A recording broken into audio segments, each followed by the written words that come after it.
ஒன்றுமே இல்லை. எனக்கு ஒரு குறிக்கோள் இருக்குது, நான் வந்து பேங்க் மேனேஜர் ஆகணும்ண்டு. நிச்சயமாக அந்த குறிக்கோளை நான் அடைஞ்சே தீரும். எவ்வளோ கஷ்டப்பட்டாலும் நான் அதை அடைவேன். வணக்கம் உறவுகளே, கேவிஆர் டிவிலேருந்து கேடி பாரதி கேட்குறேன். நாங்கள் நிற்கிறது இன்றைக்கு மந்துவில் என்ற ஒரு இடத்துல நிற்கிறோம். இங்கே வந்து ஒரு குடும்பத்தை தான் நாங்கள் சந்திக்க வந்திருக்கிறோம். ஏன் நாங்கள் இந்த குடும்பத்தை சந்திக்க வந்திருக்கிறோம்னா, மிகவும் வறுமை கோட்டுக்குள்ளே இருக்கிற குடும்பம். கணவரை நீண்ட காலமாக பிரிந்து 2 பிள்ளைகளோட வாழ்ந்து வார ஒரு குடும்பத்தை தான் நாங்கள் சந்திக்க வந்திருக்கிறோம். இவையில் எங்கள்கிட்ட நிறைய தரம் போன் எடுத்து எங்கள்கிட்ட தங்கள்கிட்ட கஷ்டங்களை எங்கள்கிட்ட சொன்னதுக்கு அமைவாக நாங்கள் அந்த குடும்பத்தை நேரே பார்த்து அவங்களுக்கு என்ன பிரச்சனை இருக்குது, என்ன தேவை இருக்குன்னு சொல்லி பார்க்குறதுக்காக தான் வந்திருக்கிறோம். எங்களோட காணொலியை நீங்கள் இப்போ தான் முதல் தடவையாக பார்க்குறீங்கன்னு சொன்னால் மறக்காமல் சப்ஸ்கிரைப் பண்ணுங்கள், பெல் பட்டன் அழுத்துங்க. அப்படின்றத தான் நாங்கள் போடுற வீடியோக்கள் உங்களை வந்து சேரும். நாங்கள் அவங்கள்ட்ட கேட்போம். நீண்ட காலமாக எங்களை போன் எடுத்து கஷ்டம், குடும்பத்துக்கு வந்து நிறைய தேவைகள் இருக்குது, பிள்ளை பள்ளிக்கூடம் போகிறதுக்கெல்லாம் வசதி இல்லைன்னு சொல்லி கேட்டீங்க. சரி, அந்த அடிப்படையில் நாங்கள் இப்போ உங்களை சந்திக்க வந்திருக்கிறோம். உங்களோட உண்மையான பிரச்சனைகளை சொல்லுங்கள். உங்களுக்கு உங்களோட கணவருக்கு என்ன நடந்தது, உங்களோட நிலப்பாட்டை சொல்லுங்க. எனக்கு கணவர் வந்து என்னை விட்டு பிரிஞ்சிருக்கிற. எனக்கு 2 பிள்ளைகள், 2 பிள்ளை, ஒரு ஆம்பளை பிள்ளையும் ஒரு பொம்பளை பிள்ளையும். மூத்தவ படிக்கிறா, ஓயல் படிக்கிறா. மற்றவர் 1ஆம் ஆண்டு படிக்கிறேன். நான் ஒரு சிறிய கடையை வச்சிருக்கேன். அந்த சிறிய கடையில் இருந்து தான் என் வருமானம் போய்கொண்டிருக்கிறது. எனக்கு வேறு எந்த ஒரு உதவியுமே எனக்கு கிடைக்கல. இந்த கடையில் இருந்து தான் நான் என் பிள்ளைகளுக்கு மருந்து சில வேண்டாம் சரி, இந்த பிள்ளைங்க டியூஷன் ஃபீஸ் இருந்தாலும் சரி, என்ன இருந்தாலும் எனக்கு இந்த கடையின் வருமானம் தான் வந்து கொண்டிருந்தது. எனக்கு இப்போ தற்போது இந்த கடையில் பொருளாதாரம் சாமான்கள் ஒன்றும் இல்லாமல் இருக்கிறது. ஆனபடியாக நான் இவ்வளோ நாளும் நான் உங்கள்கிட்ட கேட்டேன். நான் இப்படி நான் உங்களோட யூடியூப்பை பார்த்தேன். நான் பார்த்த இடத்துல நான் உங்களுக்கு கால் பண்ணி கேட்டபோது நீங்களும் என்னோட சந்தித்து கதைச்சிருக்கிறீங்க. நான் பாருன்னு சொன்ன நீங்கள் எனக்கு இன்றைக்கி நீங்கள் வந்திருக்கிறீங்க.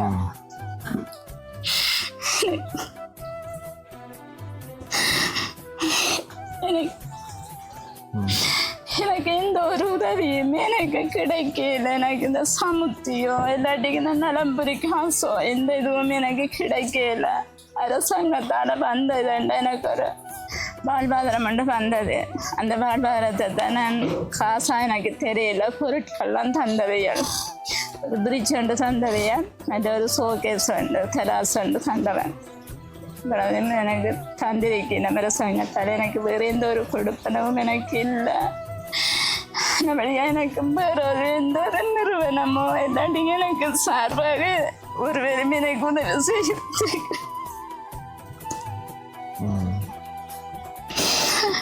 ஒன்றுமே இல்லை. நான் விலகாலம் இந்த பிள்ளைகளோட கஷ்டத்தின் இந்த பிள்ளைக்கு ஒரு குறிக்கோள் இருக்குது. அம்மா இருந்து இவ்வளவு கஷ்டப்படுறேன், அந்த பிள்ளை தான் படிக்கணும் ஒரு முடிவில் தான் இருக்கிறான். அவள் படிப்பா, அவன் எந்த ஒரு இதுவும் இல்லாமல் குழப்பம் இல்லாமல் அவள் படிப்பா. எனக்கு படிக்கிறதுக்கு அவளுக்கும் உதவி செய்து போக்குவரத்து தான், நமக்கு சைக்கிள் இல்லை, பஸ்ஸில் தான் போகிறோம். இங்கேருந்து எங்களிடத்துல இருந்து மத்திச்சந்திலேருந்து செந்தகுளத்துக்கு பஸ்ஸில் தான் போகிறோம். சில வேளையில் அவனுக்கும் காசு இல்லையான்னு சொன்னால் எனக்கு 4 தென்னை பிள்ளை நிற்குவேன்.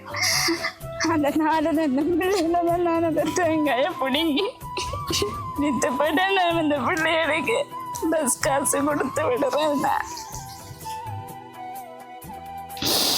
எனக்கு எந்த ஒரு உதவியுமே எனக்கு இல்லை. இப்போ நான் இந்த கடையை நடத்துறதுக்கு எனக்கு சாமான்கள் எல்லாமே இருக்கிறது. நான் இப்போ தற்போது பூட்டி தான் வச்சிருக்கிறேன். துறக்கையில் சாமான்கள் ஒன்றுமே இல்லை. எவ்வளோ காலமாக பூட்டி வச்சுக்கிறீங்க? நான் இப்போ பூட்டி வச்சிருந்து இப்போ 3-4 மாதமாக ஆகுது. 4 மாதமாக பூட்டி இருக்கு. இப்போ உங்களுக்கு என்ன தேவைன்னு கேட்குறீங்க நீங்கள்? இப்போ என்ன வேணும் உங்களுக்கு? எனக்கு இந்த கடையை கொஞ்சம் நீங்கள் இந்த சாமான்களை போட்டு எனக்கு இந்த கடையை இருக்க பிரித்து தந்தீங்களாண்டா பெரிய ஒரு உதவியாக இருக்கும். அதான் என்ன உங்களுக்கு இப்போ பொருட்கள் தேவை வேண்டாம், என்ன பொருட்கள் தேவை? எனக்கு ஒன்றுமே இல்லை. இந்த ஒன்றுமே இல்லையா? கடைசிற கடையை ஒரு சாமானுமே இல்லை எனக்கு. சரி, ஓகே. நாங்கள் வந்து இந்த காணொலியை வந்து எங்களோட யூடியூப் தளத்தில் அல்லது டிக்டாக் வலைத்தளத்தில், யூடியூப் ஃபேஸ்புக் வலைத்தளத்தில் பதிவேற்றம் செய்வோம். அப்போ நிறைய எங்களோட உறவுகள் வந்து வெளிநாட்டில் இருக்கிற உறவுகள் வந்து நிறைய பேர் வந்து இங்கே உதவி செய்து கொண்டிருக்கிறாங்க. அந்த காணொலியை பார்க்குறவங்க நிச்சயமாக உங்களுக்கு ஏதாவது ஒரு உதவி செய்வாங்க இந்த கடைக்கு. இப்போ சரி நீங்கள் முன்னுக்கு போங்க.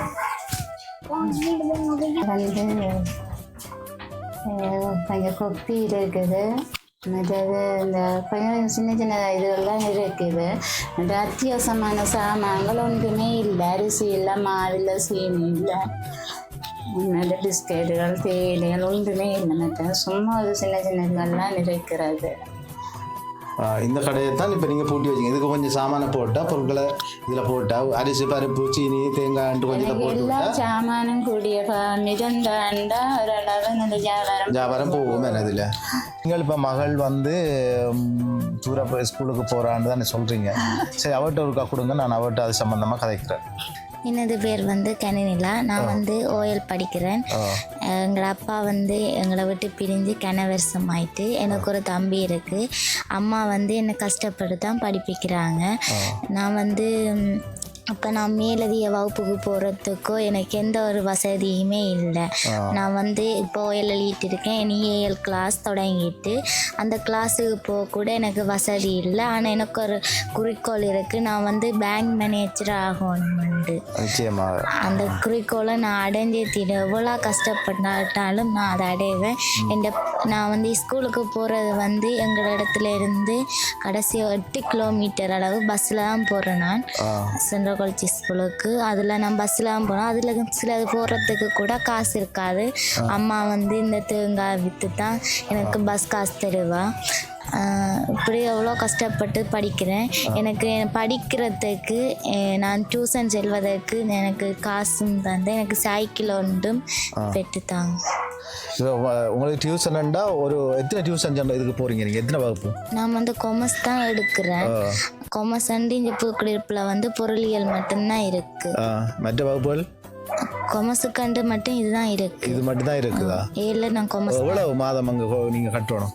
முதல் அட்மிஷன் வந்து 2000 ரூபா கட்டணுமாண்டவங்க. டியூஷன் ஃபீஸ் வந்து 4500 மாதம் கட்டணும். டியூஷனுக்கு மட்டும் உங்களுக்கு இவ்வளவு முடியுது. போக்குவரத்துக்கு ஒரு நாளைக்கு போய் வரதுக்கு இவ்வளவு முடியுது? போய் 20, வேற 20, 40 ரூபா. ஒரு நாளைக்கு 40 ரூபா வேணும் போய் வர. சரி, வேறு என்ன உங்களுக்கு நீங்கள் எதிர்பார்க்குறீங்க படிப்புக்கு? இது ரெண்டு, உங்களுக்கு ஒரு சைக்கிளும் உங்களுக்கு மாத கட்டணமாக அந்த டியூஷன் இதையும் பார்த்தா சரி. உங்களுக்கு அது ரெண்டும் இருந்தால் உங்களுக்கு உங்களோட பிரச்சனைகள் ஓரளவு நீங்கள் பேங்க் மேனேஜராக வரலாம். சரியா? எங்கள் அம்மாவுக்கு இந்த கடைக்கு எந்த பேங்க்கில் மேனேஜராக வர பிளான் இருக்கு? புதுக்குடியிருப்பிலையா இல்லை இந்தியா? எங்கேயாச்சும் ஒரு நல்ல ஜாப்ல இருந்தால் நல்ல விஷயம். இப்படி ஒரு குறிக்கோளோட படித்தா நிச்சயமாக அந்த இலக்கை நோக்கி நீங்கள் நகர்வீங்களா இருந்தால் நிச்சயமாக பேங்க் மேனேஜராக இருப்பீங்க. நான் வந்து கடன் எடுப்பேன். சரியா? அது எந்த பிரச்சனையும் இல்லை. ஆனால் நல்லா படிக்கணும், அதுக்கு தான் முக்கியம். படிப்பில் வந்து நீங்கள் அந்த குறிக்கோளை வச்சு படித்து கொண்டிருப்பீங்கன்னா எந்த ஒரு பக்கமும் நீங்கள் தளரையும் மாட்டீங்க. நீங்கள் அதே இலக்கில் போய் கொண்டிருப்பீங்க. சரியா? உங்களுக்கு இந்த வீடியோக்களை எங்களை வெளிநாட்டில் இருக்கிற உறவுகள் நிச்சயமாக இதை பார்த்தா உங்களுக்கு ஏதாவது ஒரு உதவி இதுக்குள்ளே கிடைச்சே ஆகும். அதில் எந்த மாற்றமும் இல்லை. அவங்க உதவி செய்கிறதுக்கண்டு உண்மையான பகுதியை தேடிக்கொண்டிருக்கிறாங்க. அன்றைக்கு எத்தனையோ பேர் வந்து உதவி செய்து கொண்டிருக்கிறாங்க. அவங்களுக்கு நான் அதையும் சொல்லணும் என்னென்னா, வெளிநாட்டில் இருக்கிற எங்களோட உறவுகள் வந்து நிறைய பேர் வந்து உதவி செய்து கொண்டிருக்கிறாங்க. ஆனால் வந்து வெளியில் வந்து சிலர் ஏமாற்றி வந்து உதவிகளை பெற்றுக்கொள்கிறாங்க. அப்போ அதால் வந்து அவங்களும் இப்போ சில உதவிகள் செய்கிறதுக்கு யோசிக்கணும். உண்மையான பக்கத்தை தேடி பிடிக்கிறாங்க. இப்போ உண்மையாக இது நடக்கலையா, இருக்கலையான்னு பார்க்குறாங்க. அப்போ உங்களை நான் வந்து பார்த்த அளவில் உண்மையான பிரச்சனை இருக்கு உங்கள்கிட்ட. இப்போ அந்த அடிப்படையில் நான் சொல்கிறேன், இதுக்கு முதலும் நான் உங்களை வந்து சந்திச்சிருக்கிறேன். என்னத்துக்காக வந்து சந்திச்சேன்றதையும் சொல்கிறேன். நான் ஒரு ஜெர்மனில் இருக்கிற ஒரு அண்ணா வந்து உங்களோட கரண்ட் வெட்டிட்டாருன்னு சொல்லி அந்த கரண்ட் காசை கட்டின, கணக்கு காசு இல்லை, கொஞ்சம் காசு. அப்போ அதால் கரண்ட் காசையும் அவர் கட்டி தந்தவர் நினைக்கிறேன். அப்போ அவருக்கு நான் நன்றி சொல்லணும் இந்த நேரம், அந்த ஜெர்மனியில் இருக்கிற அண்ணாக்கு. அப்போ இப்படியான ஒரு சூழலுக்கு இருக்கிறீங்க. நிச்சயமாக உங்களுக்கு ஒரு உதவி கிடைக்கும். அக்கா, உங்களுக்கு தான் சொல்கிறேன், நீங்கள் கேட்டது போல் ஒரு உதவி உங்களுக்கு கிடைக்கும். நாங்கள் கடையையும் ஒரு எடுப்போம், கடைக்குள்ளே என்னென்ன மாதிரி இருக்கான்னு பார்ப்போம். ரைட், அதை விட்டுட்டு அன்பான உறவுகளே, எங்களோட காணொலியை நீங்கள் பார்த்துருந்தா இந்த குடும்பத்தின் நிலவரம் உங்களுக்கு ஃபுல்லாக தெரிஞ்சிருக்கும். நீங்கள் இந்த குடும்பத்தின் நிலவரத்தை நீங்கள் பார்த்துருந்தா நிச்சயமாக அந்த குடும்பத்துக்கு ஏதாவது ஒரு உதவி, உங்களால் முடிஞ்ச உதவியை நீங்கள் செய்து கொடுங்கன்னு சொல்லி நான் கேட்குறதோடு, இந்த மாணவிக்கு வந்து தான் வந்து இங்கேருந்து போகிறதுக்கு 8 கிலோமீட்டர், வாரத்துக்கு 8 கிலோமீட்டர்னு சொல்கிறா. பஸ்ஸெலாம் போய் வாரத்துக்கு கூட வசதி இல்லாமல் இங்கே நிற்கிற ஒரு 4 தென்னை தான் நிற்கிதுன்னு நினைக்கிறேன். அந்த 4 தென்னையில் விழுற தேங்காயில் எடுத்து அதை விற்று அதைத்தான் கொண்டு கொடுத்து கடையில் கொடுத்துட்டு தான் டியூஷனுக்கோ அல்லது பள்ளிக்கூடமோ போய் வரேன்னு சொல்கிற இப்படியான ஒரு சூழலில் கணவனை இழந்த தாயும் ஒரு பிள்ளையும் இன்னொரு சின்ன தம்பி இருக்கணும். இவைகள் கேட்குறது தங்களோட கடைக்கு கொஞ்சம் பொருளை போட்டு தாங்கள் வியாபாரம் செய்யலாம், அந்த பொருள் பண்ணுறதுக்கு தங்கள்கிட்ட வசதி இல்லைன்னு சொல்லி கேட்கணும். அடுத்தது இவ வந்து டியூஷனுக்கு போகிறதுக்கும் டியூஷன் கட்டணத்துக்கும் வந்து டியூஷனுக்கு போகிறதுக்கு ஒரு சைக்கிள் தர சொல்லி கேட்குறா. டியூஷன் கட்டணத்துக்கு ஒரு சிறிய தொகை கணக்கு இல்லை, ஒரு நான் நினைக்கிறேன் ஒரு 6,000-7,000 ரூபா தான் மாதம் முடியும் நினைக்கிறேன். அந்த தொகையை நாங்கள் வழங்குவோம்டா இந்த பிள்ளை நினைச்சது போல் ஒரு பேங்க் மேனேஜராக தன் கடமையை புரிஞ்சு இந்த நாட்டு மக்களுக்கும் இந்த பெற்றோர் தாயையும் வந்து நல்லா பார்க்கக்கூடிய ஒரு வாய்ப்பு கிடைக்கும். எங்களோட காணொலியை நீங்கள் நிறைய பேர் வந்து சப்ஸ்கிரைப் பண்ணாமல் தான் பார்த்து கொண்டிருக்கிறீங்க. நீங்கள் இன்னும் சப்ஸ்கிரைப் பண்ணலையான்னு சொன்னால் இனியாவது ஒரு சப்ஸ்கிரைப் பண்ணி உங்களோட ஆதரவை தாங்கன்னு சொல்லி கேட்டு நிறைவு செய்கிறேன். நன்றி, வணக்கம்.